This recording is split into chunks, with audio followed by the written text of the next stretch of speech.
Merhaba güzelliklerim, hoş geldiniz. Ben de size yine çok hoş ve çok tatlı bir hırka modeliyle geldim. Yumuşacık ve fosur fosur duran bir örgü oldu. Şahane bir hırka modeli hazırladım sizler için. Çok pratik ve kolay bir şekilde de anlattım. Umarım siz de benimle birlikte bu güzel hırkayı yaparsınız. Şöyle söyleyeyim, bütün bebek iplerinin hepsiyle yapabilirsiniz. Hırkamız 1 yaşa kadar, hatta 1,5'a da belki olabilir. Yani 6 aydan 1 yaşa kadar bir bebek hırkası yaptık. Şöyle tığımı kalın tuttum. Bakın, 4,5 milimlik bir tığ ile ördüm. Şöyle görünüyor mu bilmiyorum. Benim ipim Nako'nun ihraç fazlası bir ipti. Şöyle bakın. Şu şekildeydi. Bu üçüncü ipimden az kalan, ama Nako Elite Baby ile ya da Kartopu Baby One'la yaparsanız herhalde 2 tane ip yeter gibi duruyor. Siz yine de tedbir amaçlı 3 tane alabilirsiniz. Çünkü bu ip biraz kalındı. Şöyle söyleyeyim size, yani 195 metreymiş. Zaten metresi de az. Yani Nako Elite Baby ve Kartopu Baby One'la yaparsanız 2 tane ip size yeterli olacaktır. Ne yapalım o zaman? Haydi bu güzel hırkamızı birlikte örmeye başlayalım. Evet, öncelikle ipimizi tığımıza bağlayalım. 1, 2, 116 tane zincir çekerek örgümüze başlayacağız. Bakın, zincirlerimiz esnek olsun. Sıkı zincirler çekmeyin ki etekleri büzgün olmasın. Böyle rahat rahat zincirler çekerek 116 tane zincirimizi çekerek başlayacağız.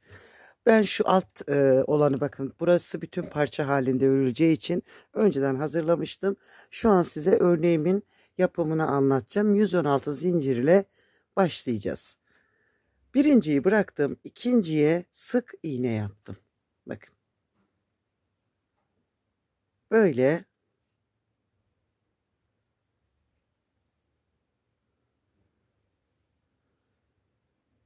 bu şekilde teker teker sık iğne yapacağız. Örneğimiz 2 sıradan oluşuyor. Bu birinci sırası.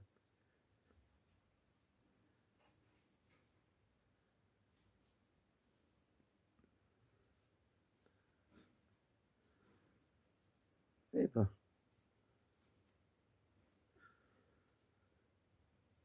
Tüm zincire sık iğne uygulayarak geldim. Ve sonuncuya da batırdım. 1, 2 zincir çekerek örgümü çevirdim. Bu birinci bizim zincirimiz. Bakın, şuraya batmayacağız. Şimdi bunun önündeki, bakın, ikinci gözükene, birinciye değil ikinci gözükene batırdım. İpimi biraz uzattım. Tekrar ip aldım. Sıradaki sık iğneye batırıp bir daha ipimi uzattım. Bakın. Ve hepsini birlikte topladım ve buraya bir zincir attım. Şimdi bakın, sıradaki 2 taneyi kullanacağız. Batırdım, ipimi aldım, tekrar sardım, sıradakini aldım ve ipimi, bakın, hafif uzattım.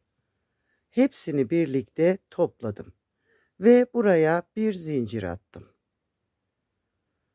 Sıradaki 2 tane, birinciye batırdım, ipimi uzattım.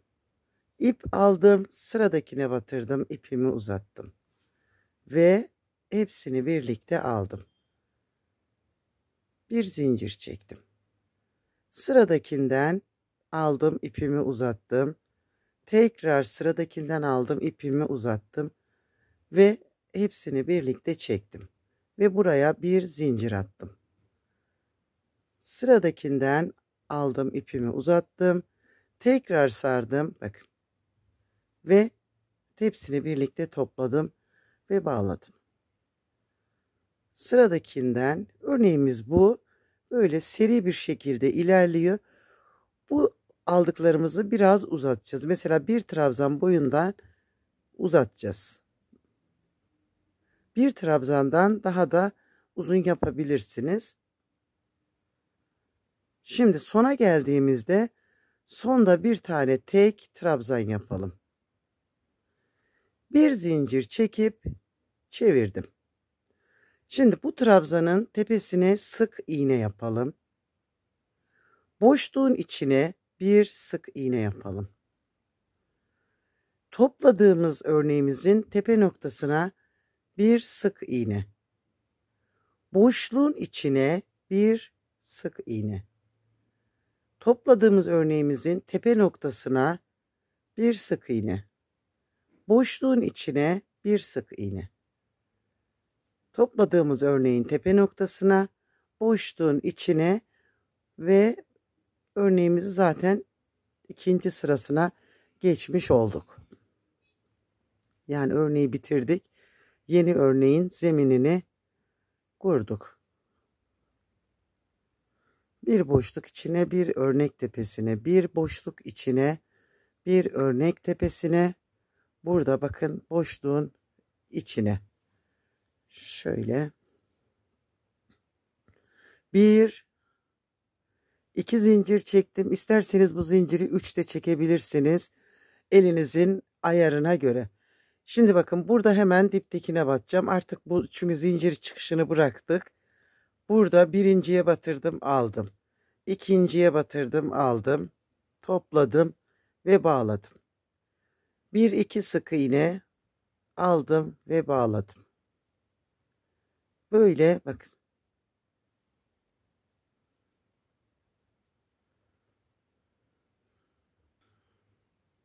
Ve bu sıramızı da böyle tamamlayacağız. Zaten örneklerimiz birbirinin üstüne denk geliyor. Kaydığında anlarsınız, hata yaptığınızı hemen düzeltebilirsiniz. Bir alttakini takip ediyor, örneğimiz üstte.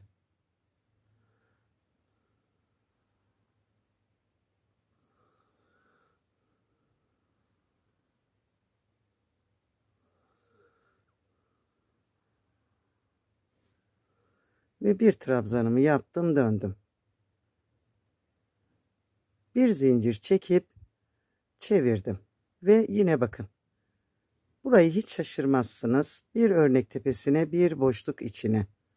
Bir örnek tepesine bir boşluğun içine. Örneklerimiz üst üste denk geliyor.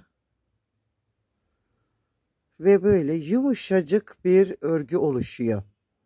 Kullandığınız ipin de çok önemli. Yumuşak ipler tercih edin. Mesela Nakolit Baby ile mükemmel bir görüntü çıkartır ve yumuşaklık çıkartabilir. Kartopu'nun bebek iplerini kullanabilirsiniz. Polosu bebek iplerini kullanabilirsiniz.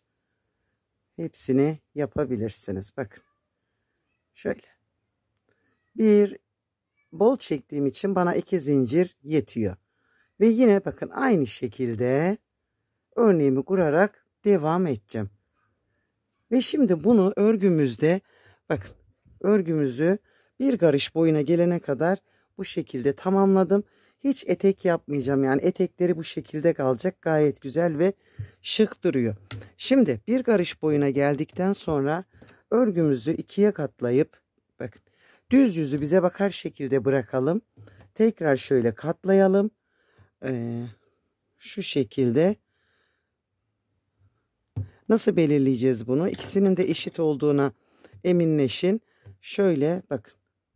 Hafif alacağım bu tarafa doğru.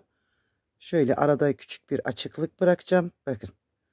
Şu şekilde bir açıklık bırakarak buraya çünkü ön bant bir parmak açıklık bıraktım. Şimdi şuradan örneklerimi sayalım. 1, 2, 3, 4, 5, 6, 7, 8, 9, 10, 11 ve 12. Gayet iyi bir ölçü 12 tane. Şuraya hemen 12.'ye bir işaret attım. Bu taraftan da sayacağız şimdi. 2, 4, 6, 8, 10, 12. Şu 12'nin bitişine bunu da taktım. Bakın şöyle. Şimdi açtığımızda bu geriye kalan kısım arka kısım olacak. Çok pratik bir ayarlama gösterdim size. Ve buradan şimdi hiç artırma, eksiltme yapmadan dümdüz bir parça öreceğiz.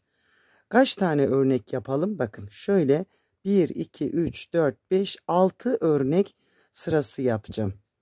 Tam 6 örnek sırası olana kadar yine Önü de arkayı da dümdüz örerek çıkacağım. Böyle.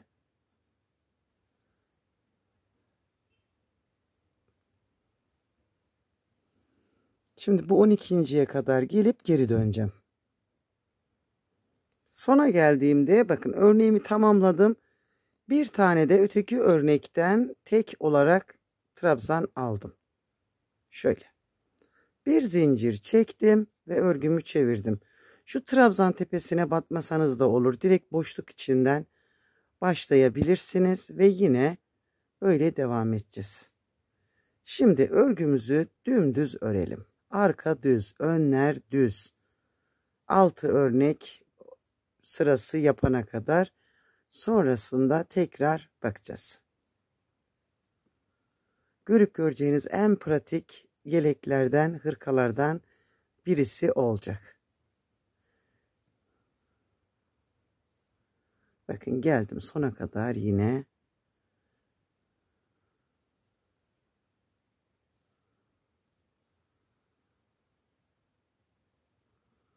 Şöyle 1, 2, 3 çekelim. Hadi 3 çektim, sık çektim.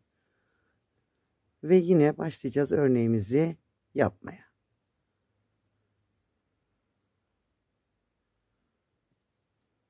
Böyle.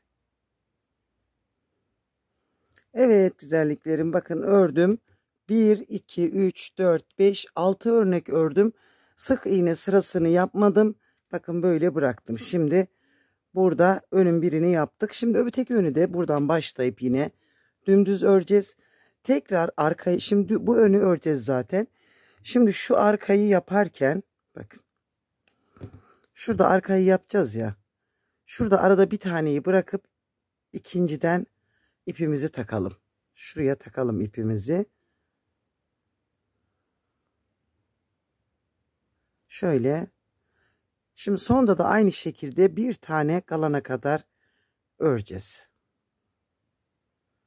Burası bakın örgümüzün arka yüzü. Sıramız burada olduğu için şimdi örneklerimi yaparak yine buradan da dümdüz bir parça öreceğim.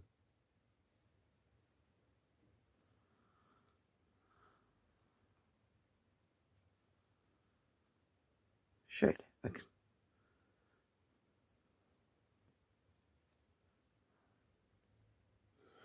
Şuraya sona geldiğimizde bir tane de tek yapalım ve dönelim.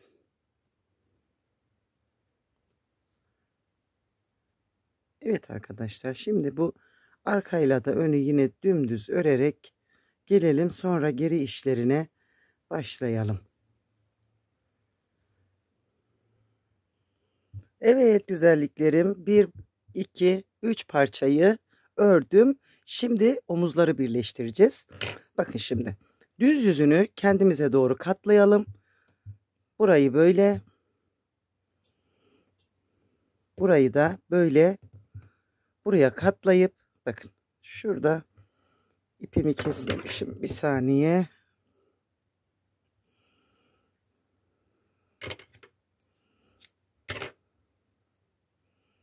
Şu şekilde katladım. 6 örnek birleştireceğim. Arkadan bakın ipimi tekrar hemen birinci ilmekten taktım.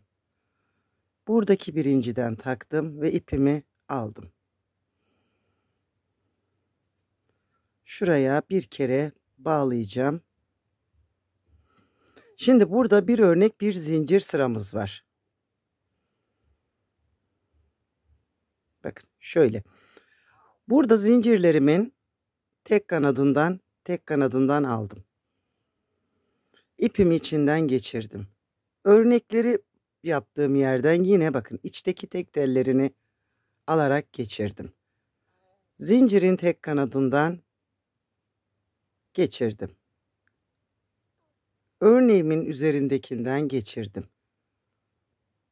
Hepsinden teker teker geçireceğiz. 6 tane örneğin üzerini böyle yapacağız.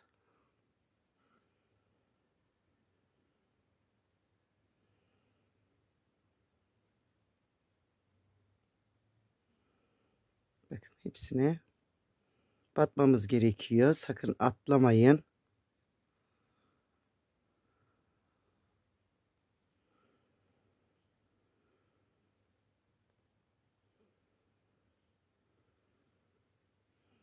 Bir, iki, üç, dört, beş, 6. örneğimi de bağladım. Bakın.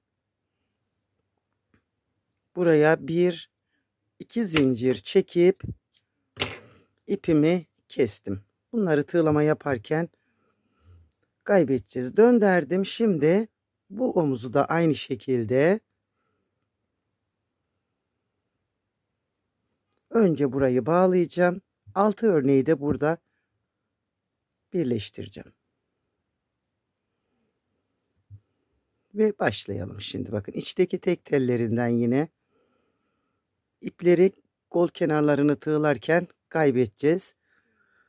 Yakada koparttığımızı da yakada kaybedeceğiz. Yine hepsinden tek tek alarak 6 örneğin üzerini burada da birleştireceğim.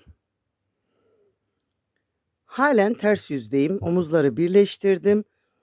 Şimdi bakın katlama geriye olacağı için iç yüzden yani ters yüzden yakamızı yapmaya başlayacağız. Yine birinciden iç yüzden bakın tersten ipimi aldım. Bağladım. Ve bu ipimi de şöyle tutup içeriden götüreceğim. Yine bir zincir boşluğuna bir örnek tepesine batarak ilerleyeceğiz. Ta ki şu birleştirme yerine kadar orada artışlar yapacağım.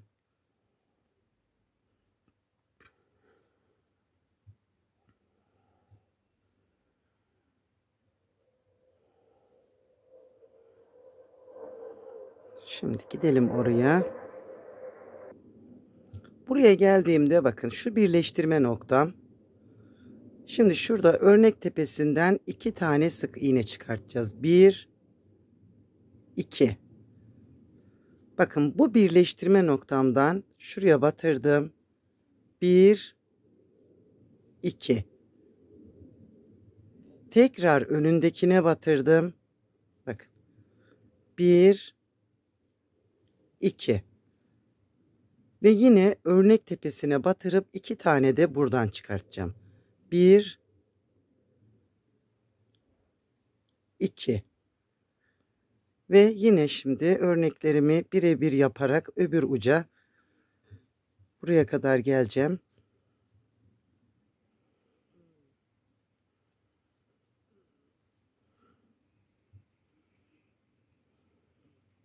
Böyle. Burada yakayı biraz toplu yapabilirsiniz. Hani çok sık gevşek çekmenize gerek yok. Normal standartlarda sık iğneler yapabilirsiniz.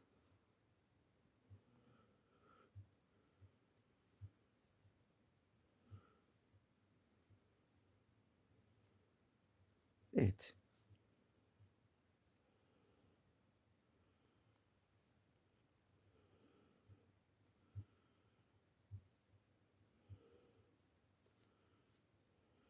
Ve bakın yine aynı yere geldim. Örnek tepesinden 2, 1, 2. Birleştirme noktasından birinciden 1, 2. Hemen onun önündekinden 1, 2. Örnek tepesinden 2.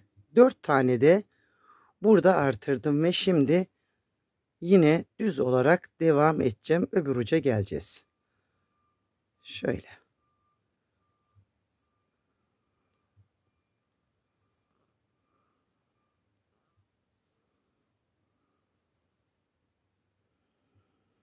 Bakın teker teker hepsine batarak geldim. 1, 2, 3 zincir çekerek çevirdim ve şimdi trabzanlar yaparak devam edeceğiz. Birinciye batırdım zincirin önündekine. Bir sıra trabzan, bir sıra sık iğne şeklinde yapacağız. Bakın düz yüzdeyiz şimdi. Trabzanlar ön yüzde düz düşüyor. Sona kadar gidip döneceğiz. Trabzan sıramı tamamladım. Döndürdüm. Şimdi sık iğne sırası yapacağım. Bir sıra sık iğne, bir sıra trabzan şeklinde yakamızı büyütelim. Evet, yakamı 1, 2, 3 trabzan sırası yaptım. Bakın şöyle sık iğne sırasını yapmadım. Şimdi bu yakayı içeriye doğru katlayacağız. Bakın. Tam şu örneğin üstüne gelen yere doğru. Şöyle. Tekrar elimizde hiç germeden şuraya bakın. Şuraya tutturacağım burayı. Dengeledim. Tekrar şu uçtan tuttum. Bakın örneğin tam üzerine denk gelecek şekilde. Şöyle. Buradan da burayı tuttum. Bu. İsterseniz şu arka ortaya da şöyle. Yani istediğiniz kadar tutturabilirsiniz. Bunları buralara tutturun ki tığlamamız kolay olsun. Şöyle şimdi şunu da yapacağım. Bakın tam uca denk getirdim. Ve buraya da bir tane bağlaç atacağım ve kaymasını engelleyeceğim ki rahatça tığlayabilelim. Bakın şimdi. Şöyle içeriye doğru katlamış olduk. Gördüğünüz gibi. Bağcığını bunun içinden geçireceğiz. Güzelliğine güzellik katacağız yine. Buradan ipimi aldım. Bakın. Birinciye batırdım. Arkadan bakın burada sık iğne sıramız var ya. Sık iğne sırasının birinciye aldım ve içinden geçirdim. Böyle bu sırayı takip edeceğiz. Bakın. Hiç çevirmeden şöyle şunun tam üzerinde tutun ve batırın. O bir şekilde orada olacak. Dikiş gibi gözükecek orada. Böyle teker teker birkaç tane daha yapayım, göstereceğim. Sadece şurada tutma hizanızı tam örneğin üstündeki sıraya tutun.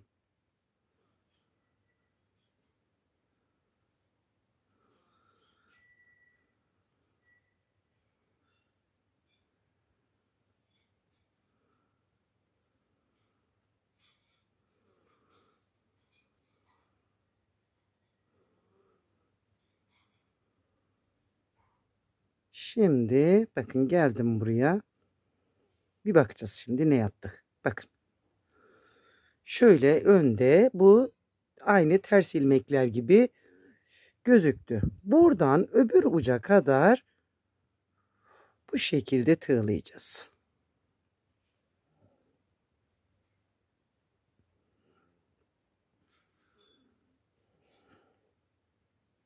Hiç zorlamadan bakın devam ediyorum.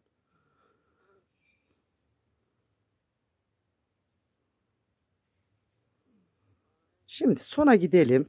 Aynı işlemi göstereceğim çünkü. Evet, yakamızı da yaptık. Şimdi ne yapacağız? Ön bantlarımızı yapacağız. Sık iğneden oluşturdum ön bandı. Bakın şu birinci bandım yaptım. Sadece sık iğneler yaparak tamamladım. Şimdi öbür ön bandını birlikte yapacağız ve düğme deliklerimizi de bu bantta açacağız. Öbürünü de dümdüz öreceğiz. Tığımızı en alttan bağlayalım. Bakın şöyle. Buraya bir zincir attım ve bir sık iğne yaptım. Sık iğne sırasından bir tane sık iğne çıkartacağız. Trabzan sırasının içinden 2 tane. Bir tane sık iğne sırasından 2 tane trabzan sırasından çıkartacağız. Bakın böyle tek tek yapacağız. Bu iyi geldi. Yine de elinizin sıklığına göre bir bakın. Belki siz daha sık yapıyorsanız ekleme de yapabilirsiniz. 2 tane trabzan boşluğundan bir tane sık iğne sırasından ilmekleri çıkartarak sıramın sonunu bulacağım. Şöyle bakın. Sona geldiğimizde bir zincir çekip örgümüzü çevirip şimdi aşağıya kadar yine sık iğneler yaparak ineceğiz. Yine böyle her sıraya sık iğne. Evet, bu sıramız da tamam. Şimdi burada düğme deliklerimizi yaparak ilerleyeceğiz. Şimdi 1 2 3. örneğin karşısına düğme deliği yapacağım. Bakın böyle hiç saymayacağım. Yukarıdan aşağıya ayarlayarak saydım. Şimdi her 3. örneğin karşısına yaptığımızda en üst noktaya ulaşıyor. Bakın şimdi 3. örneğin 1 2 3. 1 2 zincir çektim. 1 2 sık iğne atladım. Üçüncüye bir sık iğne yaptım. Şimdi 1 2 3. örneğin karşısına gideceğim.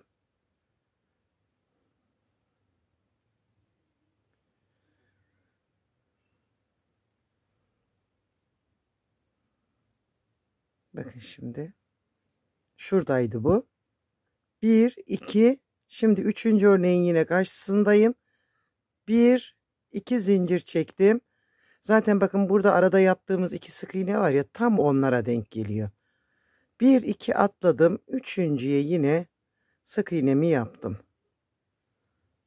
Ve yine aynı yere gideceğim.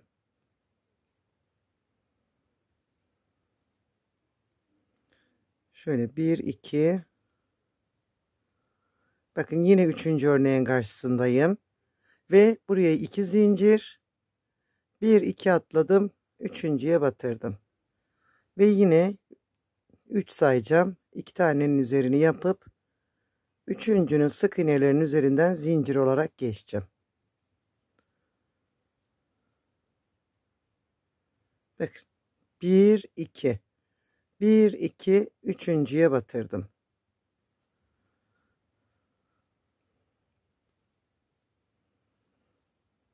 Böyle. Ve yine bakın üçüncünün karşısındayım. Buraya geldim. Şimdi burada bir tane de tam şuraya yapacağım. Bakın yakanın ilikleneceği yere. Ama burada sonda 4 tane kaldı. Bir ikisini atlayıp üçüncüye batırdım. Burada 2 tane düğmeyi birbirine yakın olarak ayarladım. Bakın. Biri burada, biri burada. İkisini kapattığınızda yine şık görünsün diye. Bir zincir çekip çevirdim.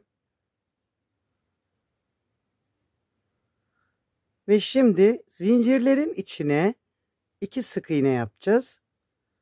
Yani o zincir olarak geçtiğimiz sık iğneleri yine sık iğne olarak yapalım. Bakın 2 zincir, 1 2 sık iğne.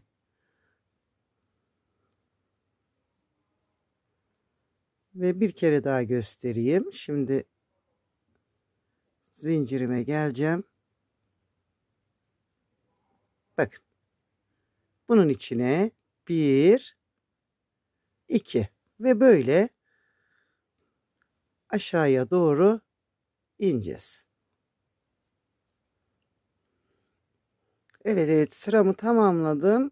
Şimdi bir sıra daha sık iğne yaparak ön bandımızı tamamlayacağız. Kenar oyasını göstereceğim.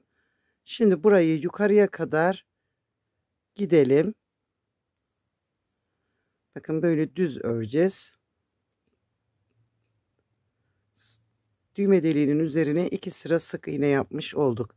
Bantları isterseniz genişletebilirsiniz ama bebek örgülerinde çok kalın bant güzel olmuyor.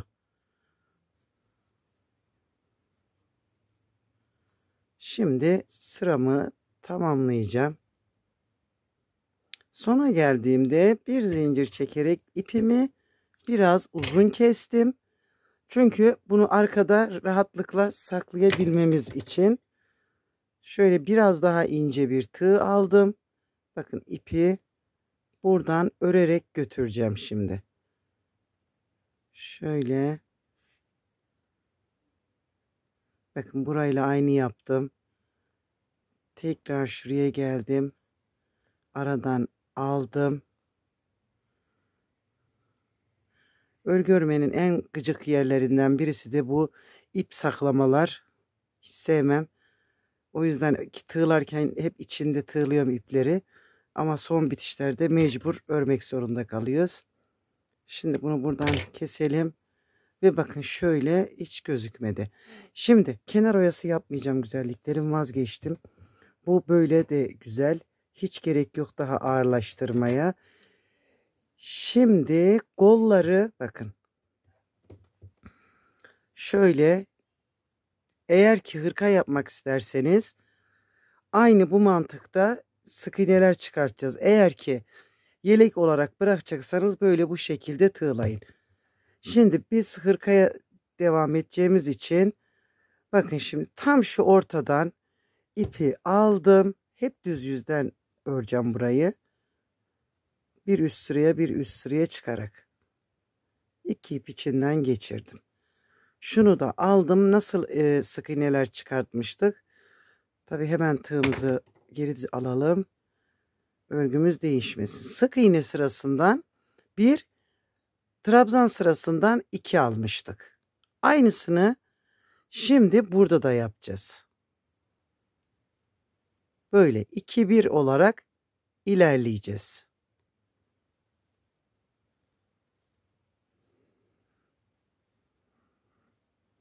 Bakın.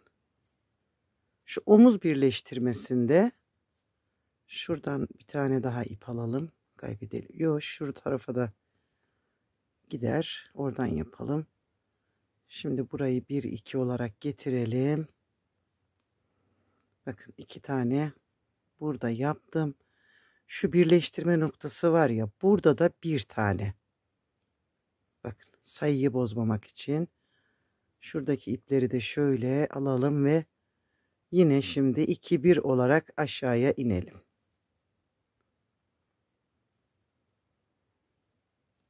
Ve böyle. Ve geldiğimizde ilk çıkarttığımız ilmeğe batıralım. 1, 2, 3 zincir çektim. Şimdi burada örneğimiz dönerek öreceğiz dedim ya. Şimdi bakın burada örneklerimiz ön yüze tersten ördüğümüz için böyle düşüyor. Şimdi buradan tersten örneklerimizi kurarak gideceğiz. Örnek kurmayı biliyoruz. İçten örnekleri kuracağız, dıştan sık iğnesini yapacağız. Yani aynı mantıkta ilerleteceğiz. Böyle.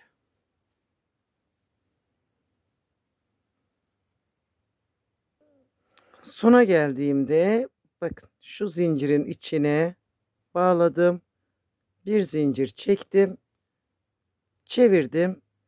Ve şimdi yine örnek tepelerine bir, boşluklara bir, böyle kolumuzu büyüteceğiz.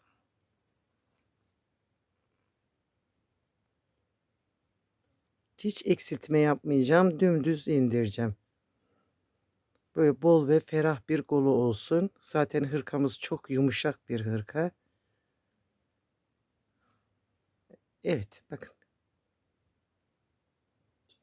Evet, kol boyumuz 1, 2, 3, 4, 5, 6, 7, 8, 9 örnek yaptım. Bu da yeterli. Çünkü şurada küçük bir bilek tığlaması yapacağız sık iğne. Bakın, bir tepeden aldım, bir içeriden aldım. Bir tane tepeden aldım. 4 taneyi aldıktan sonra arada bir tane bıraktım. Yine tepeden aldım bakın. 1, 2, 3, 4. Bir taneyi bıraktım. Önünden aldım. 1, 2, 3, 4. Bir taneyi bıraktım. Tepe noktasındakini aldım.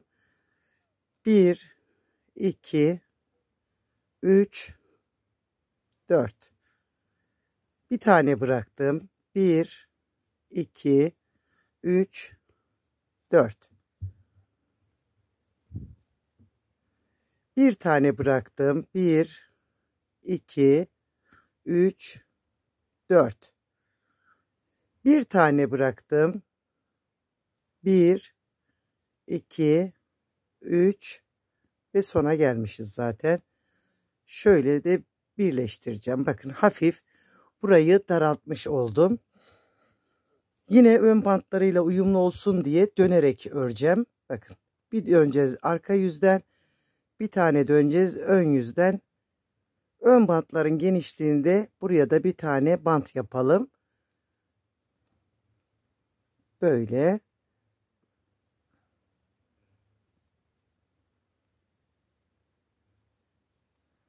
Bir içten bir dıştan örerek bu bandı da tamamlayalım.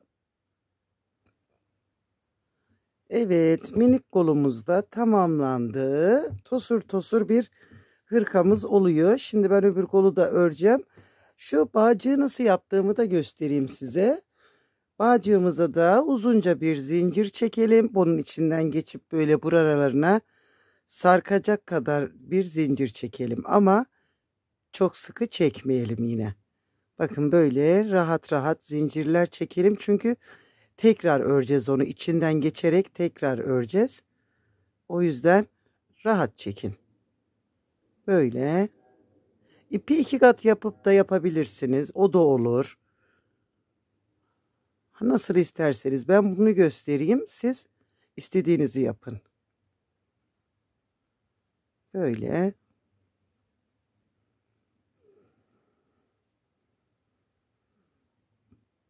Zincirimizi çektikten sonra bakın hemen birinci zincire batırdım. Ve yine bakın içinden geçirerek bir zincir çektim buraya. Şöyle aldım, içinden geçirdim. Bakın.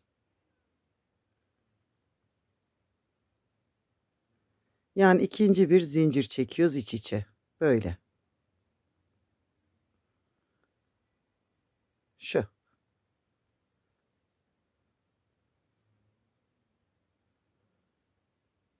Ve böyle bir görüntüsü oluyor.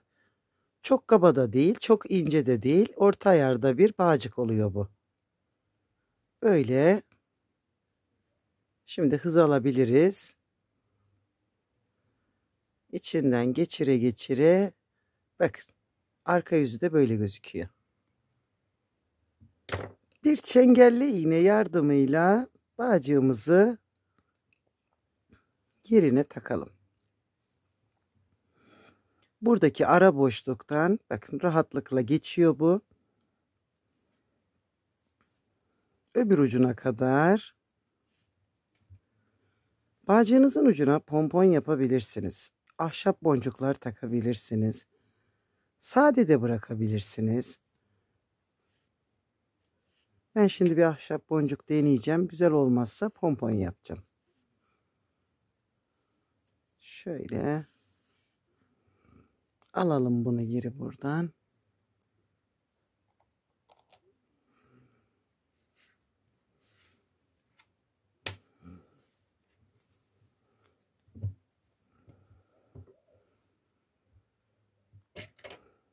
Şunu da